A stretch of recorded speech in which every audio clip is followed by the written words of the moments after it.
Some said Tony Spilotro was a home-loving husband and dedicated father.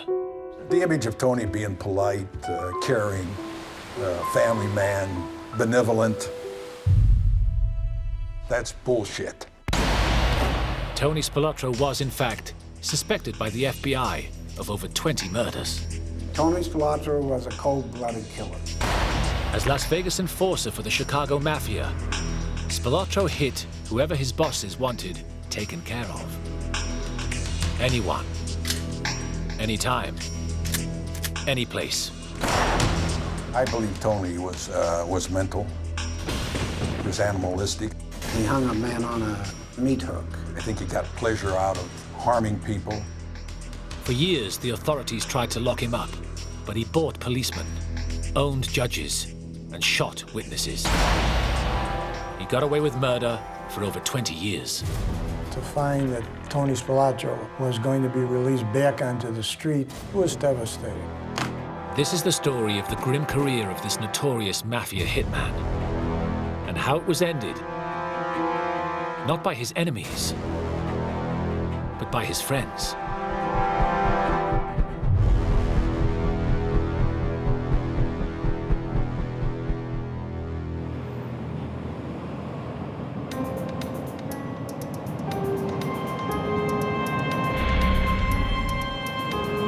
On the 15th of May, 1962, in Chicago, 2 men and a woman were found shot dead in a car.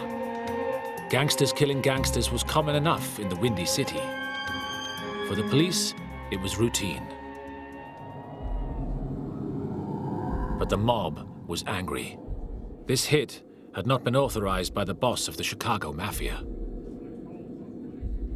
With organized crime, the violence is organized and controlled. They have very strict rules and regulations. The dead men were well connected and should have been off limits. A soldier has a beef or an argument with someone, he can't take it upon himself to punish that individual without getting approval from his bosses. Someone had broken the rules, and now they must be hunted down. For this job, the Chicago Mafia bosses turned to a young hoodlum. Although he stood just 5'5", his reputation for extreme violence was huge. 25-year-old Tony Spilotro. His first task?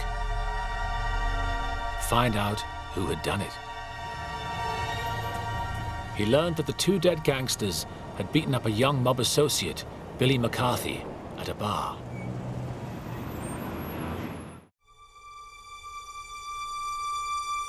Spilotro made inquiries of a childhood friend, minor mobster Frank Carlotta. Carlotta revealed that he'd supplied the guns for the unauthorized killing, but said he wasn't at the scene. Spilotro only agreed to spare his friend's life if he told him who had pulled the trigger. The name Carlotta gave was Billy McCarthy.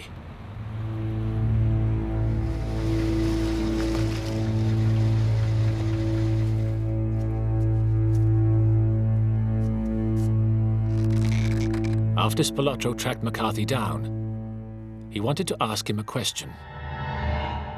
Did he have an accomplice? McCarthy wouldn't talk.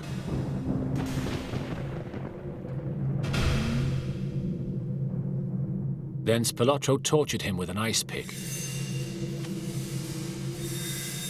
Still no name. Next, Spilotro put McCarthy's head in a vice. He tightened it. The pressure forced one of McCarthy's eyeballs out of its socket. Only then did Billy McCarthy name Jimmy Miraglia.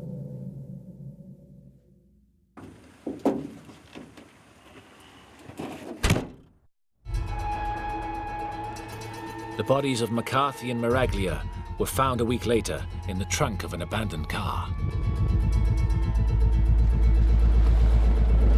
But the FBI could find no evidence, and no witnesses came forward in what became notorious as the M&M murders.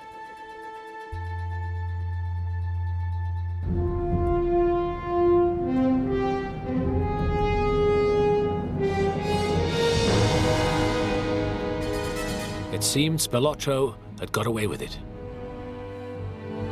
Little did he think that his old friend Frank Carlotta would one day bring him down.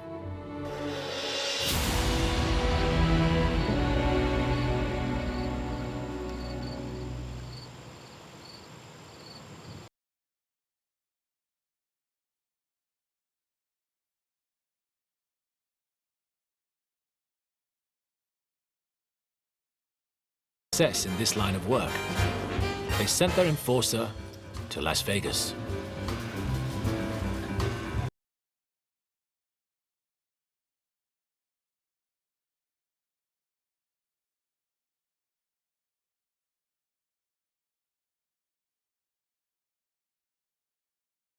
Millions of dollars into building the lavish casino hotels that lined the Las Vegas Strip. Las Vegas was a cash cow for Chicago and for some other cities, but especially for Chicago. But the mob weren't interested in a good floor show. They were in it for one thing. The only thing. Money.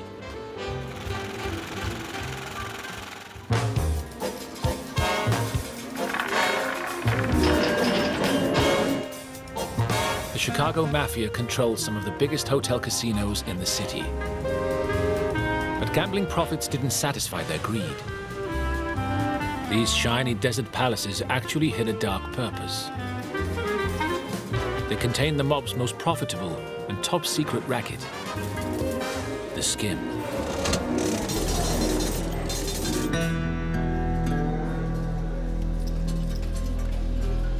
Cash received at a casino should be taken to a secure counting room, and the amounts entered into the accounts.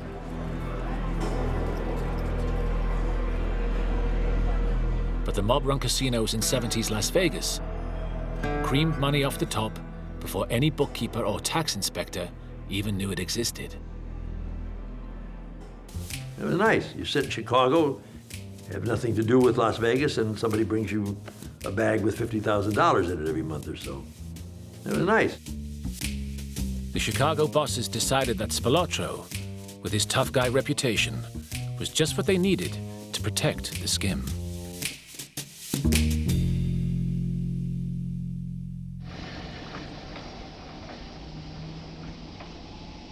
One problem was that counters were tempted to skim the skim, to palm a few dollars to line their own pockets.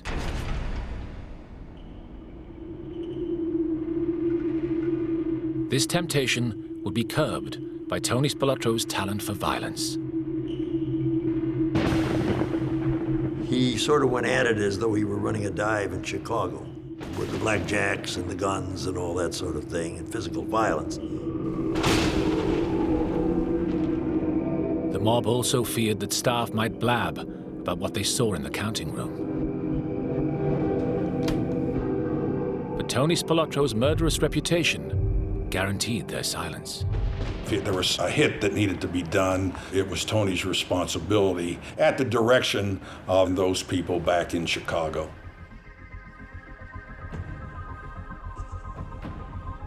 The Chicago enforcer made himself at home in Las Vegas. And the neon-lit desert paradise was just perfect for a street hustler like Tony Spilotro. Tony Spilotro, when he got to Las Vegas, found out there was no other family in here operating a street crime organization. So he had a wide open city. He could do whatever he wanted.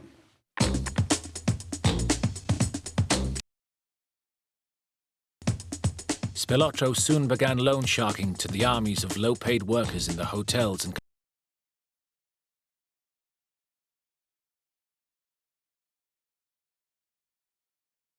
Shark. In Chicago, miss one payment, baseball bat. Miss two payments, a bullet.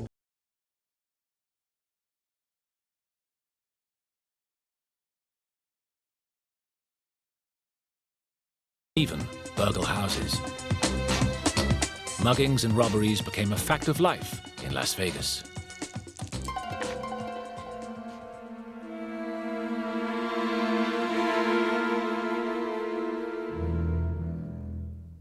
But just as his new career as a Las Vegas street boss was getting going, the FBI got a chance to stop him in his tracks.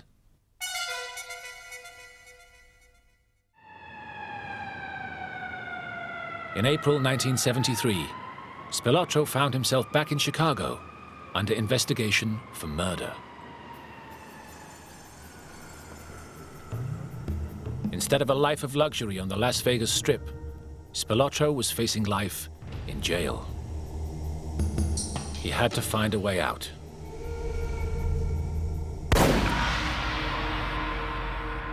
So first, Spilotro killed a co-defendant he thought might damage his defense. Someone he'd known for 15 years. Regarding friendship in the outfit, can only go so far, and one has to follow orders if one's given orders to kill a friend. Friendship would have nothing to do with it in the long run. These are nice people.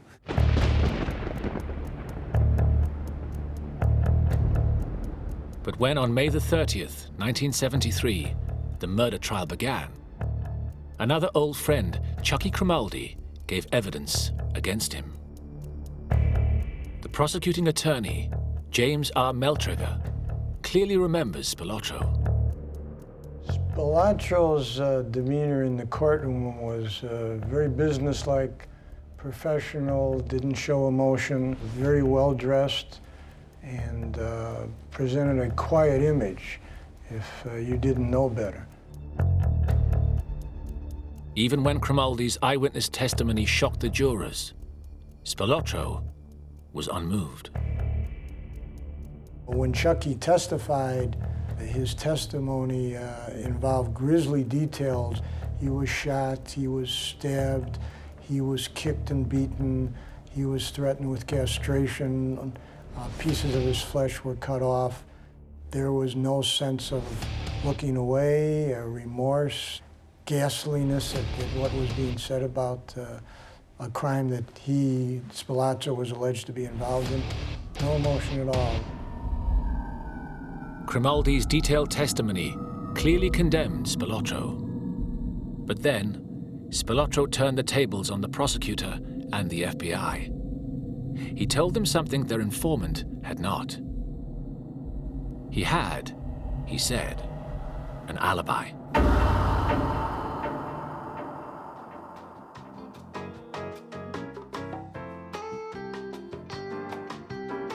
Spilotro's brother, John, testified in court that they were together shopping in a furniture store at the time of the murder. Even though 10 years had passed, amazingly, the furniture store employees said they clearly remembered Tony Spilotro. The defense even produced a dated receipt to show to the jury.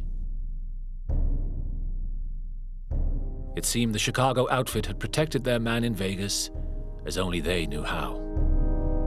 We could not break the alibi. We couldn't show it was recently fabricated. The jury found Tony Spilotro not guilty. I was relatively surprised, crushed actually. That kept the image, so to speak, that some of these individuals were untouchable. That was exasperating to a prosecutor.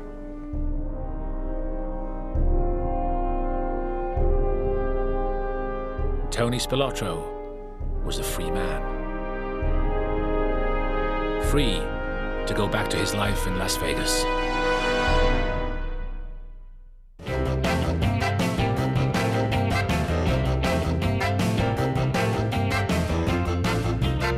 By 1976, Tony Spilotro was expanding his operation and opened a new jewelry store, the Gold Rush.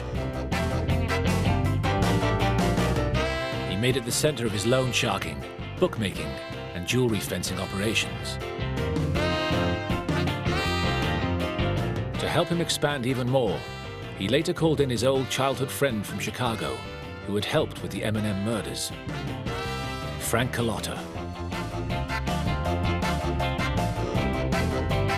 Carlotta's job was to recruit experienced, skilled thieves from cities around the US and establish a first-class burglary crew. They made a real impact. Known as the Hole-in-the-Wall Gang, they left their signature all over town. The Hole-in-the-Wall Gang got their name because they would punch holes in residential houses to get away from the alarm.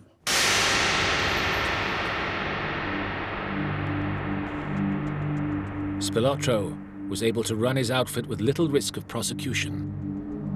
His chief ally was fear. When the police or the FBI did get involved, they found a strange shortage of witnesses. When someone comes by your house and says, we know where your children go to school, we know what your children do, either you cooperate with us or something could happen to your kids. That's the threats that they held over these people.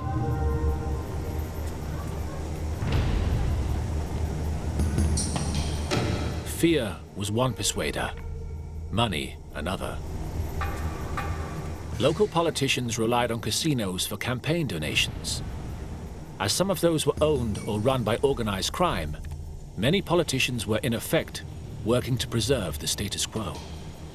These people realized that their bread and butter was keeping these casinos running.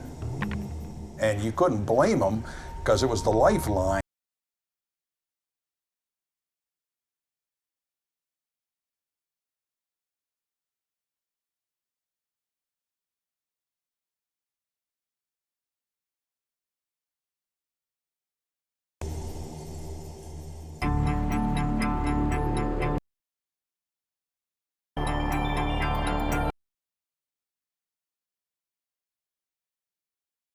Him, the Las Vegas FBI, was then just a small outpost. To make things harder, the FBI also faced corruption in the Las Vegas Metropolitan Police Department. There was always tainted officers that were willing to accept monies from the mob. And they got perks out on the strip. They got jackets, gold bracelets, necklaces and rings and things like that to look the other way or not look at all. The FBI had another good reason not to trust the Metro Police. Confidential information was often leaked to mobsters. Anything that we would give to Metro would eventually get back to Tony and his people.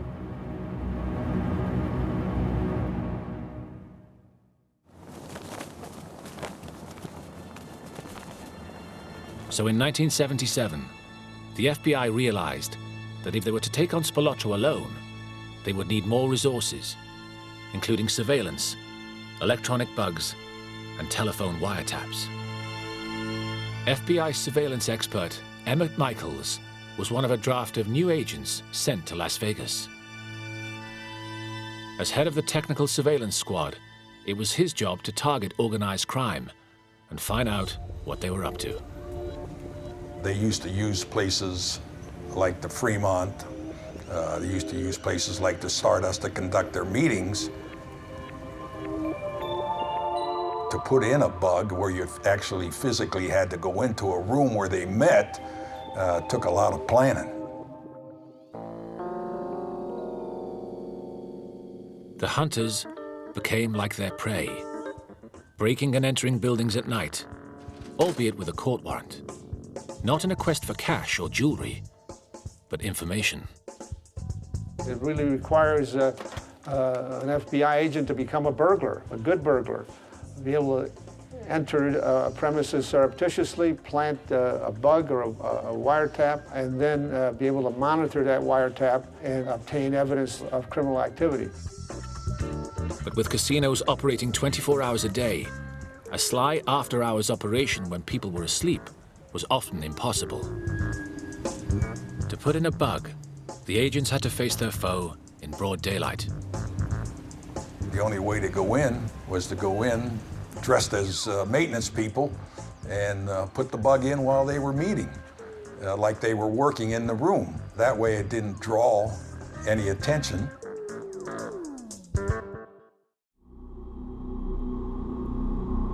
To get electronic surveillance on Spilotro, the FBI also had to secretly penetrate his headquarters, the Gold Rush. This was no easier. FBI agents had to physically climb up the telephone poles and do the connection. And while they were up there, one of them triggered the alarm. And the next thing you know, Metro responded to a break-in. Had Metro looked up the pole, they would have seen 4 agents up there on a pole, which they didn't do, so we lucked out.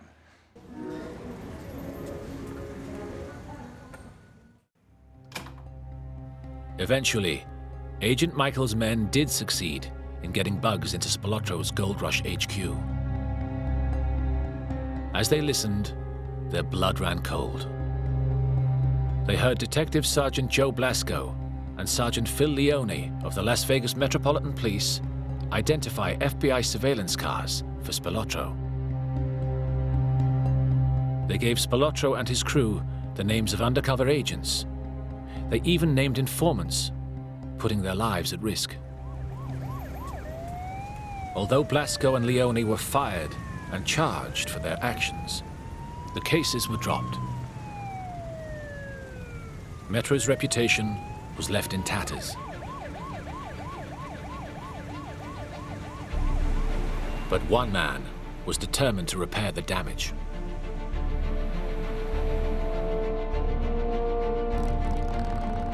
In 1978, a complacent Las Vegas was shaken to the core when Police Commander John McCarthy was elected sheriff on an anti-corruption ticket.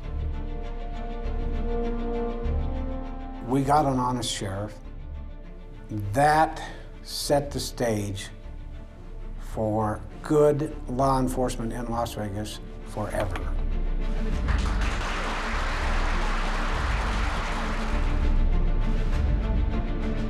Sheriff McCarthy completely reorganized the force, promoting a swathe of committed young officers over the heads of the old guard.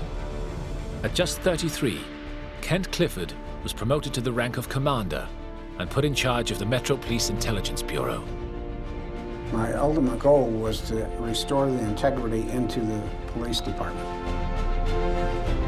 It wasn't that they was all bad, they weren't, but the Bureau itself was tainted. And the only way I could clean it up was to clear everybody out, so I did. While Metro Police Commander Clifford was preparing to bring down Spilotro in Las Vegas, the gangster also came under threat from a grand jury investigation in Washington, D.C. In 1979, Las Vegas crook Jerry Lisner confessed to the feds about his dealings with Carlotta and Spilotro. Lisner's testimony could lead to Spilotro facing trial and jail. Spilotro now applied the mob rule. Rats must be exterminated. He made sure he got the hit on Lisner authorized by Chicago and told Frank Carlotta to take care of it.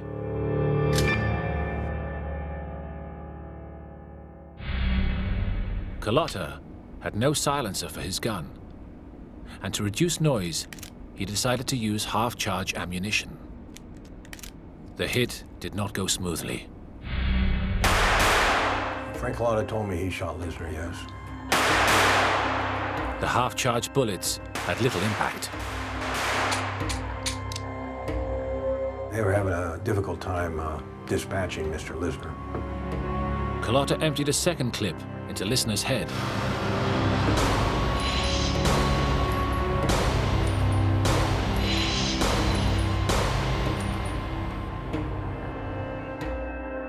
Jerry Lisner's body was found in his swimming pool.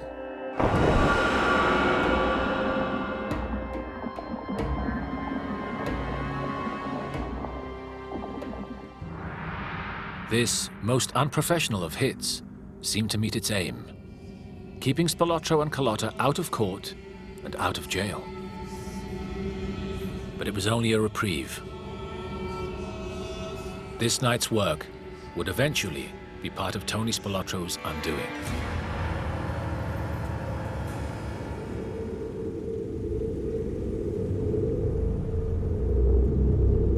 Meanwhile, Commander Clifford was ready to turn the screw on Tony Spilotro. We couldn't play by their rules. We couldn't go out and just shoot them and get it over with. We had to play by our rules. So we sat down and said, okay, what rules do we have? Clifford decided to get under Tony Spilotro's skin, to force him to make a mistake. He made sure his officers were there when Spilotro or any of his crew stepped out of line. When they got up in the morning, we followed them. When they made a left-hand turn and didn't signal, we called a uniformed cop and had them arrested and had the car towed. They had to bail out. That cost them money. That cost them at least $1,500. They had to go get their car out of hock. That cost them another $1,500. And it cost them inconvenience. And it made them mad. When they was mad, they couldn't think right.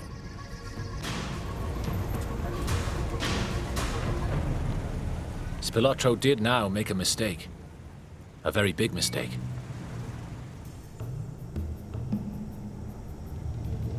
After police shot dead an associate, Spilotro rashly issued a contract to kill the 2 Metro police officers involved. When Commander Clifford found out, he stormed off to Chicago to confront Spilotro's outfit bosses. I knew that the Chicago bosses had never authorized a hit on a police officer. It was unheard of. They would never do that. Organized crime has a rule. They do not seek retribution against law enforcement. Because if they do, then a great deal more pressure and attention is going to be brought upon them. Clifford told Spilotro's bosses that if they broke the rule and came after his men, he would break another rule and go after their families.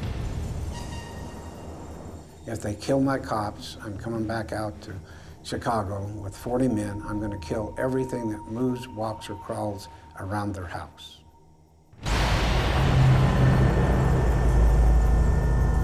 The prospect of being hunted down by a rogue policeman appalled the outfit's leaders, and they ordered Spilotro to cancel the unauthorized hit. Tony Spilotro was now in deep trouble. Not only had he failed to ask permission for a hit, but unforgivably, he put his boss's wives and children in mortal danger.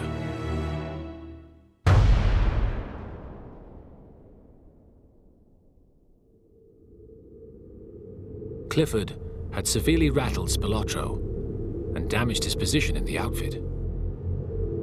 Spilotro was starting to crack. He demanded to meet Clifford, face to face. We got nose to nose, Tony Spilotro and me. He said, you went to Chicago and told him you got 40 men. Well, I want you to know we got 400. I looked him in the eye and said, that makes us even, doesn't it? He said, what? I said, yeah, any one of my men are worth 10 of yours. And he backed up. He said, well, you said you was gonna kill me. I said, I didn't say I was gonna kill you. I said I was gonna put you in prison, and I am.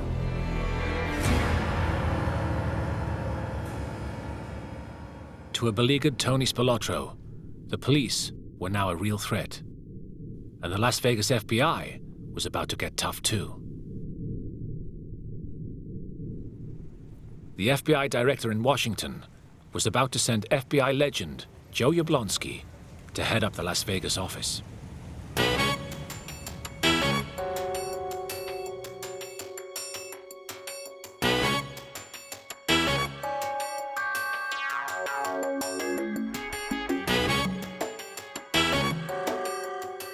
As the director said to me, I hope you can stimulate some activity. And I do believe those words were meant.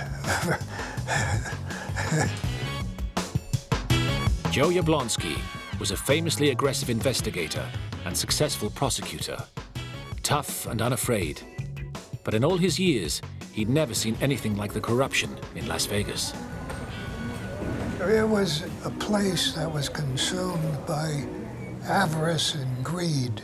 My initial remark was, is this really part of the United States? When he came here, he realized that he had to replant the American flag.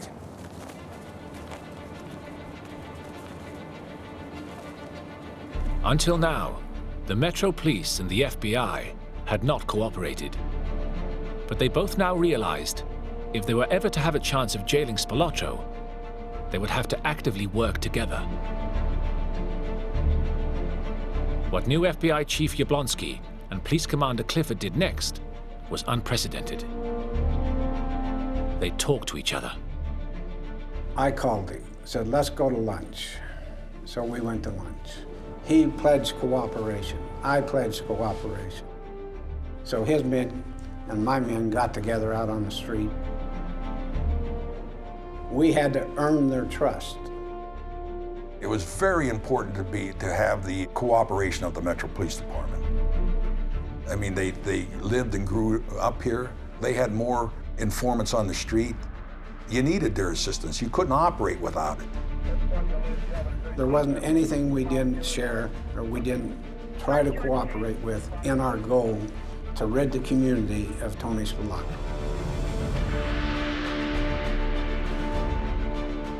The FBI and the Metropolitan Police Department were of the same mind that it was now time to take decisive action against these people and go at it full bore. Gradually, cooperation brought results. Slowly, we were putting our puzzle together. Who the players were, what they were doing, how they was doing it, what hours of operation they worked, who their girlfriends were. We knew everything about them, except the color of their socks. We had a sense that we was circling the wagons, that we were bringing it in. We knew we had Tony Spilotro. It was just a matter of time.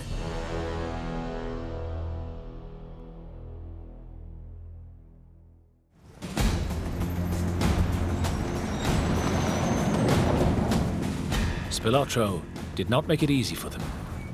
He turned his Gold Rush jewelry store into a secure, fortified HQ. Guns were kept under the counter. He stationed men with binoculars on the roof as lookouts.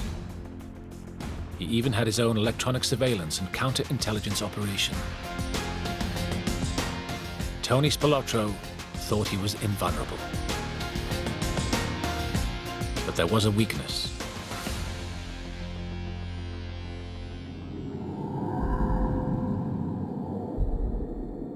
The FBI had an informant, and Salvatore Romano was solid gold.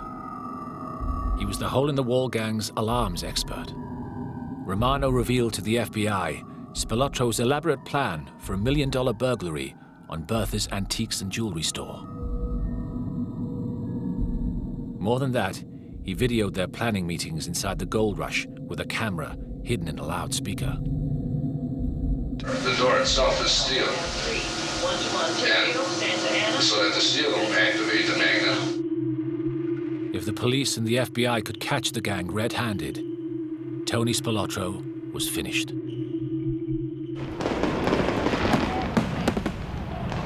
The date for the raid was Independence Day, the 4th of July, 1981.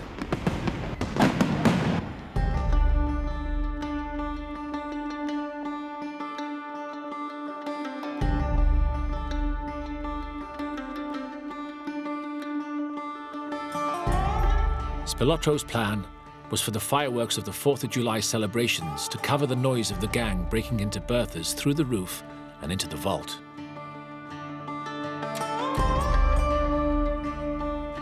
But police officers and FBI agents were waiting for them.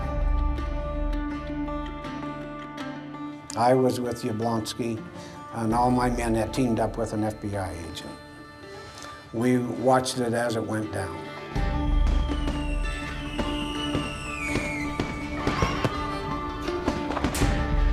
We were videotaping them when they showed up, and they carrying their acetylene torches and tanks and climbing up and getting ready to do their burglary.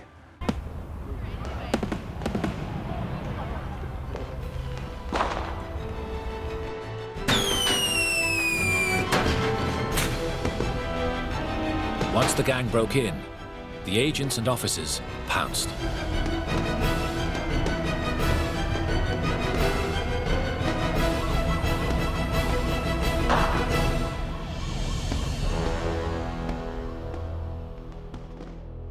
We got the bad guys doing the bad thing, and we got all the equipment, we got all the evidence we'd ever need. Among those arrested that night were crew boss Frank Carlotta and disgraced ex-cop Joe Blasco. To see him show up there as part of that operation probably gave me some of the greatest joy in the world. And I let him know how satisfied I was that I got to put him in prison. The one person they didn't arrest that night was Tony Spilotro. But under new anti-organized crime laws, if they could connect Spilotro in any way to the burglary, he would face trial with his crew. We knew that they worked for Tony. So absolutely it was significant at the time, tremendously significant. And it drew him right in to a major crime. So it didn't matter whether he was there or not, we were going to get him. We were going to arrest him. Spilotro's anxiety turned to paranoia. He was afraid members of the arrested gang might squeal and reveal not just his role in the robbery, but that Jerry Listner had been killed on his orders. Spilotro panicked and issued an unauthorized contract on the man who knew the most, his childhood buddy, Frank Carlotta.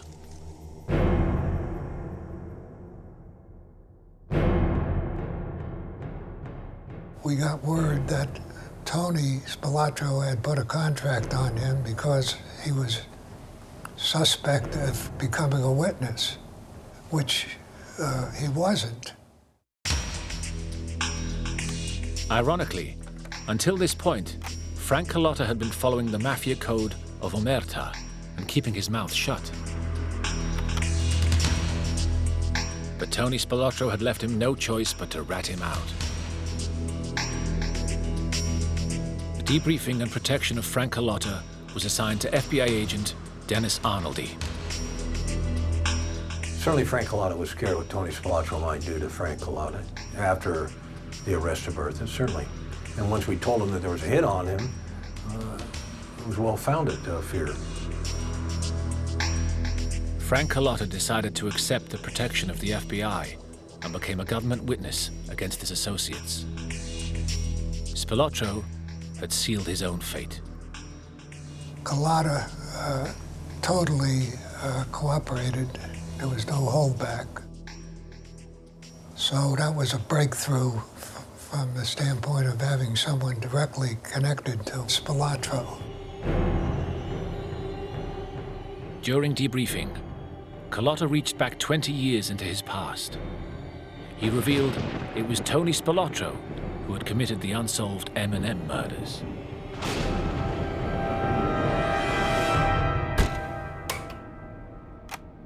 Spilotro was arrested in Las Vegas. Now he faces extradition to Illinois and a Cook County grand jury indictment on murder and conspiracy charges in the deaths of two men whose badly beaten bodies were found in the trunk of a Pontiac in Chicago back in 1962. In Chicago, on the 24th of October 1983, Spilotro went on trial for the double murder of Billy McCarthy and Jimmy Miraglia, 21 years earlier. Now, the FBI seemed to have Spilotro on the ropes at last. But the corrupting power of the Chicago outfit still reached into dark corners and high places. Some judges were rumored to remain tied to the mob, and Spilotro certainly seemed to think so. He persuaded his lawyer to agree to a tactic almost unheard of in a murder case. He waived his right to trial by jury. Judge Thomas J. Maloney alone would judge Spilotro.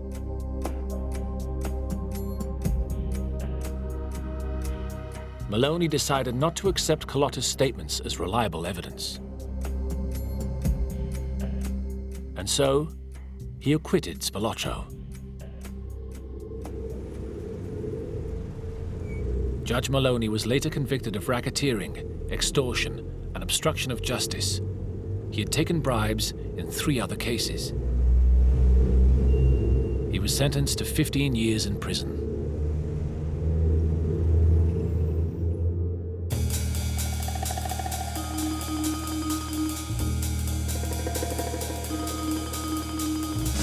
Tony Spilotro may have escaped yet another murder charge, but it was only a short respite. This time, he was not untouchable. Law enforcement was finally ready for an all-out assault. He was hit with a triple whammy of charges. The FBI had painstakingly uncovered the mob's multi-million-dollar casino skimming racket. In the autumn of 1983, a total of 15 underworld figures, including Spilotro, were charged with fraud.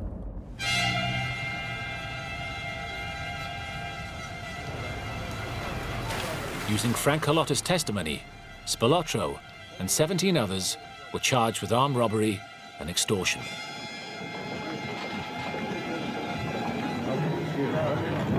Mr. Spilotro, anything to say?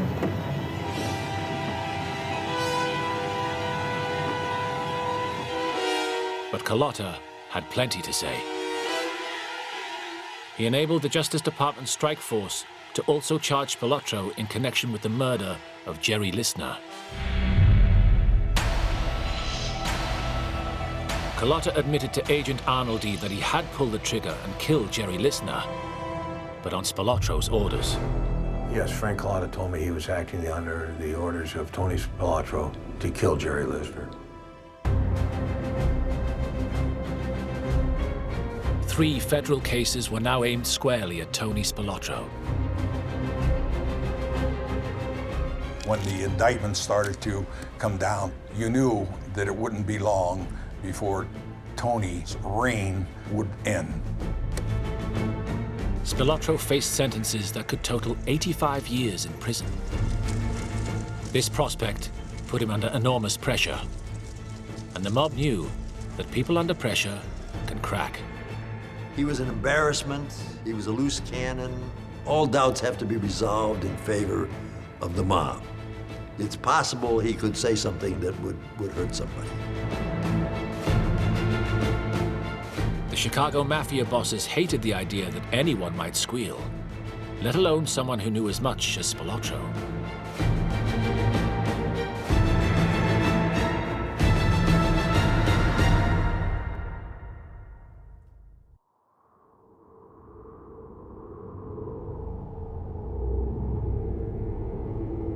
Two days before the hole-in-the-wall gang trial in Las Vegas, the outfit invited Tony Spilotro to return to Chicago. He and his brother Michael met up with people they knew and trusted. Associates, friends even.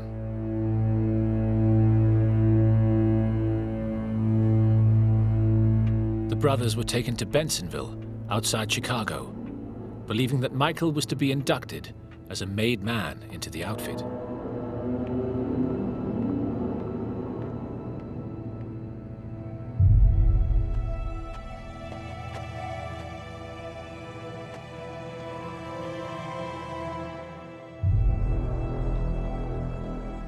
But as soon as Spilotro entered the basement, he realized what was about to happen.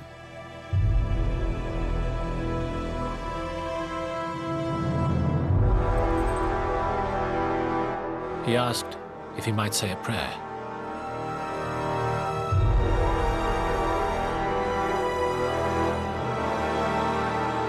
Tony Spilotro had beaten and tortured many victims in his career. Now, he was forced to watch as his younger brother was struck again and again. Michael was beaten to death in front of him, and Tony Spilotro knew that he was next.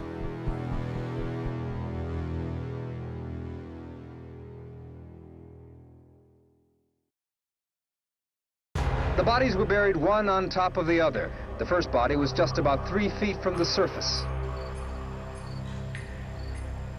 The bodies were found just 8 days later on a farm in the neighboring state of Indiana, clad only in underwear.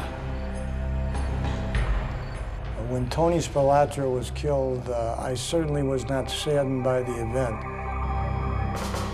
What condition were the bodies in? Can you describe They that? were decomposing. Well, that's a better sentence than the government could give them. The forensic pathologist's report recorded blunt trauma to face, neck, and chest by fists or feet. The brothers were unrecognizable. The identification was made as a result of a comparison with dental charts. Tony Spilotro was dead, aged 48. The last unsolved murder of his career was his own.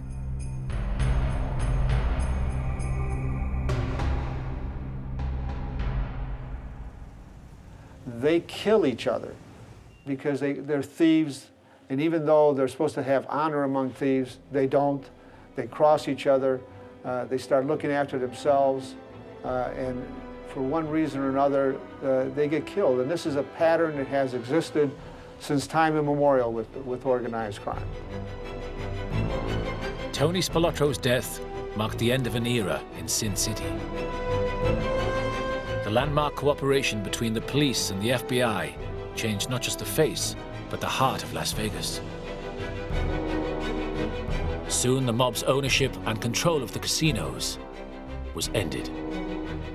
There was a unification of local law enforcement, state law enforcement, federal law enforcement, where they got together and basically kicked the mob out of Las Vegas for good. I can tell you today, it does not exist here. Our goal was to put Tony Spilotro and all these thugs in prison for life. That's what we wanted to do. And the end results, because they died, our culture, our society was better off. Now, later in life, I thought we've done a good deed for the city and for the country.